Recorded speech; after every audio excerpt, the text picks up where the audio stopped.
On va commencer par casser un mythe. Stocker un email pendant 1 an, c'est moins d'impact CO2 que de l'envoyer. Donc supprimer ces mails, c'est bien, mais réfléchir à l'envoyer, c'est mieux.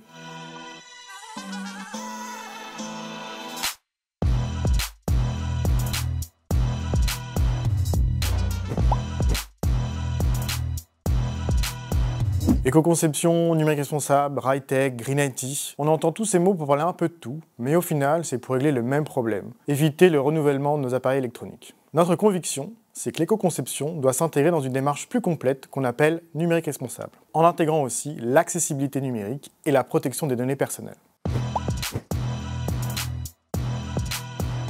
Aujourd'hui en France, 90% des téléphones portables sont renouvelés alors qu'ils fonctionnent encore. Ils subissent simplement l'usure de logiciels non adaptés et mal optimisés, mais aussi d'un mauvais usage de la mémoire et du trop-plein de données que nous y stockons. Et il y a urgence à réagir. Un serveur nouvelle génération dédié à l'IA, c'est l'équivalent de 3,2 tonnes de CO2, et une télévision, quasiment une demi-tonne. Ne pas faire d'éco-conception, ça coûte cher à tout le monde et pas qu'en carbone. C'est aussi des coûts financiers importants en maintenance, dettes techniques, mise à jour, etc.